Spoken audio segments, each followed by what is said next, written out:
This then is accompanied by grim accounts of the effects of the specific form of globalization that's been instituted in the past 25 years. It has two major aspects that are relevant here. One is that it's been an economic failure from the point of view of statistics, at least, not from the point of view of rich people. So economic growth has slowed over most of the world, and as a fraction of gross domestic product, as a fraction of economic product, the proportion that goes to working people has declined. So working people are getting a declining part of a slowing economy. That's essentially the story. The long-term tendency of this is a form of globalization. It's kind of a globalization of the structural model of the third world.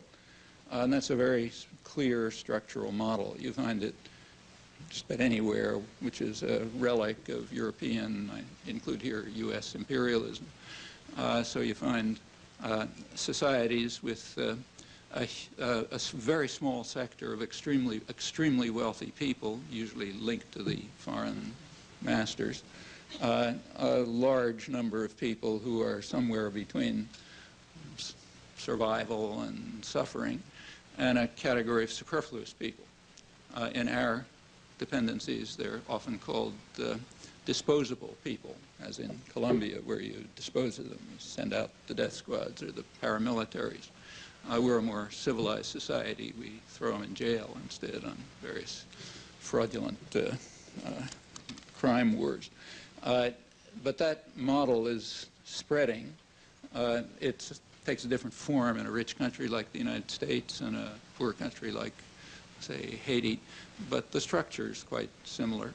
And the United States and Britain, it's very explicit. In the other rich countries, it's partially true, and it's devastatingly true in most of the world, including now Eastern Europe, now that the end of the Cold War has led to its more or less predictable outcome, and the countries of Eastern Europe are returning to what they were before that attempt at independent nationalism. So the ones that were deep third world poverty, or like Russia, are returning to that status. The ones that were part of the West, like the Czech Republic, are returning to that status, about as one should have expected. In my opinion, that's pretty much what the Cold War was about.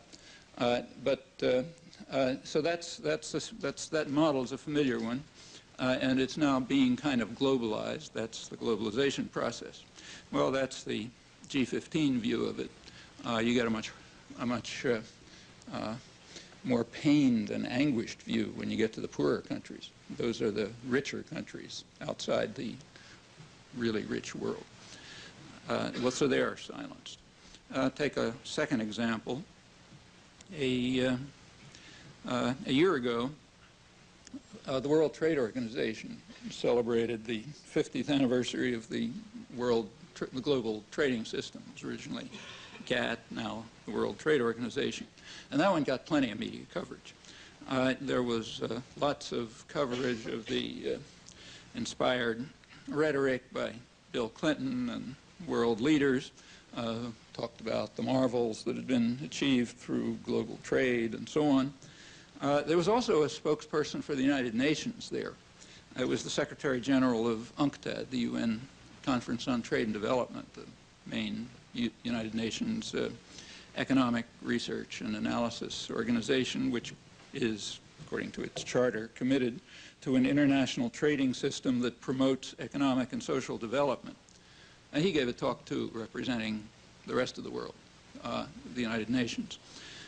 He, as an economist, he closed his speech by saying, "No one should be fooled by the festive atmosphere of these celebrations. Outside there is anguish and fear, insecurity about jobs, and a life of quiet desperation." Well, there was ample media coverage, as I said, but it much preferred, in fact, kept to the festive atmosphere within, although, again, you can read this if you happen to subscribe to a very good third world journal that's published in Penang, Malaysia. The Secretary General of, there's a name for that, it's called the Free Press, I think. The Secretary General of UNCTAD presented the same message pretty much at the recent G15 meeting a couple of days ago. He predicted a bleak future for the vast majority of the people of the South, although a small sector is and will continue to be quite wealthy. Well, the story that he describes is also similar here, including the part about insecurity. And that's not exactly a secret. So Alan Greenspan, when he was testifying before Congress, Senate Banking Committee, taking pride in the fairy tale economy, as it's known, over which he presided, attributed it in large measure to what he called greater worker insecurity, meaning workers are just intimidated and they're frightened. They're not going to have a job tomorrow, and they're afraid to ask for a raise or for benefits and so on. And that contributes substantially to what's called the health of the economy. It's a concept that's uncorrelated with the health of the people in the economy, but it's a concept. It's good. It keeps inflation down, keeps profits up, does all sorts of good things. And it's real. If you look at polls taken, say, by Business Week, you find that like around 90% of working people are insecure about their job. Some very insecure. About 70% are afraid that if they try to get involved in union organizing, they'll be fired. The reasons for this intimidation are several. Some of them pretty straightforward. Some of it is just straight corporate crime, which is very easy when it's backed by a criminal state. The Reagan administration made it clear and open to the business world that it was simply not going to enforce the laws. As a result, firing of union organizers went way up, approximately tripled, and other measures could be used to ensure that workers would stay intimidated. That continues under the Clinton administration. Another measure of intimidation is what are mislabeled free trade agreements. They're not about free trade, and they're surely not agreements, at least if the population matters. The fact that they're called agreements is interesting because it's recognized that, at least in any country that's democratic enough to take polls, like Canada and the United States, that the population is against them. But they're agreements, nevertheless, which tells you something about the conception of democracy. If they were about free trade, say cutting back tariffs, NAFTA could have taken 2 pages. It's 2,200 pages because it's not about free trade. But what are called free trade agreements have the property that they are a way of threatening workers. There are even some studies on it, one by a very good labor historian at Cornell, Kate Bronfenbrenner, showing that in about half of organizing efforts since NAFTA, there's been an effort to disrupt by threat of transfer. And it's not an unreal threat where organizing has nevertheless succeeded. The number of transfers has tripled. And if you look where it's tripled, it's in the mobile industries, like not construction, but manufacture. So it's a real threat, and it helps intimidate people, and it contributes to the health of the economy. And of course, in a poorer country, it's a much greater threat. So that's part of the fairy tale economy, which is indeed a fairy tale economy for some people, including people in the sector that most of us come from, me in particular. For that sector of the population, it's a fairy tale. When you look at the reports of the fairy tale economy, you find two things mentioned: return on capital and the stock market. And for those who have stock, say, the rapid asset inflation of the past years has made them very rich. What it means for the economy is debated, but it certainly made them very rich. So it's a fairy tale for the 1% of the economy who own about half the stock, similar figures for other assets, and for the 10% who own most of the rest. About 85% of the benefits have gone to about 10% of the population. If you go to the next 10%, the second decile, they've actually lost net worth during the Clinton recovery. You go down further, it looks uglier over the past years. In fact, this recovery is unusual, I think unprecedented, in that for the first of all, it's quite slow by even the standards, by the standards of the post-war period, certainly. Not very different from the sluggish recoveries of the 70s and 80s, much below the earlier ones. But it's also unusual in that most of the population has been left out. Just now, after the peak of the business cycle was 1989, so it's almost 10 years. Just now, the median is getting back to where it was in 1989. There's never been such a slow recovery for the majority. It's probably 70–80% of the population. Never been anything like that before. Wages are about, real wages are about 15% below what they were in 1973. In fact, they're back to the level of the around 1964 or so, depends a little how you measure. Incomes, to the extent that they stay up, are staying up because people are just working a lot more.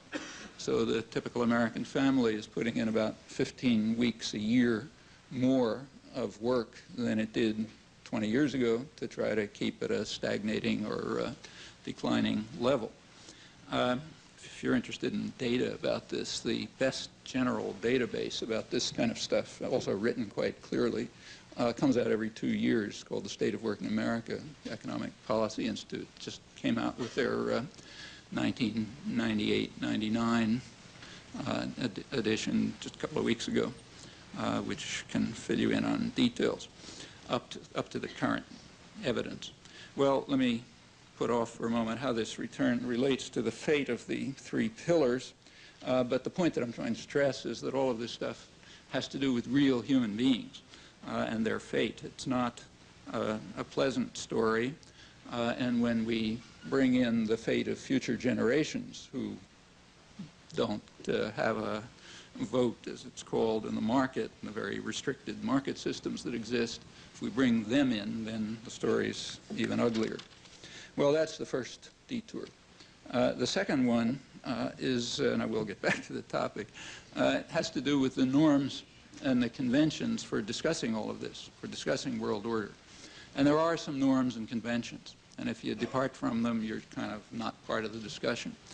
The norms and the conventions are that the goals, the intentions, the purposes, as they're sometimes called, of the United States and its leaders are high-minded, sincere, benign, other good things. And that, crucially, is true independently of fact. And it is understood to be true independently of fact. So, for example, the very same books and scholarly articles and so on that pronounce that as a truth often also are dedicated to showing that it's refuted by the facts. And that's called an irony or a departure, you know, some exogenous factor or something or other. That's pretty standard. So it's indeed the thesis is refuted overwhelmingly by the internal documentary record, the record of planning, and even more dramatically by the historical record of practice. But it doesn't matter. The principle remains true, and it provides the framework of discussion. And one part of a good education is to understand that, to get that internalized enough so you can then take part in the debate which proceeds in this fashion. It's reminiscent of medieval and early modern theological dogma, and interestingly, it's sometimes even presented in those terms, especially in what's called realist international theory. However, although the comparison comes to mind, I think it's unfair. It's kind of an insult to medieval theology. I mean that quite seriously, and I'll explain why if you're interested, but let me put it aside. Anyway, it has something of the flavor of a theological principle. Notice that these principles don't apply to anyone else. So, for example, nobody pays any attention to the high-minded rhetoric of Stalin's constitution or the exalted rhetoric that accompanies what those who carry it out call humanitarian interventions, of which the most obvious cases in this century, I suppose, at least if you judge by the rhetoric, are Mussolini's invasion of Ethiopia, the Japanese invasion of Manchuria and North China, and Hitler's invasion of Czechoslovakia. The rhetoric was very impressive, and full of humanitarian ideals and noble purposes and so on. And like most propaganda, it wasn't totally false.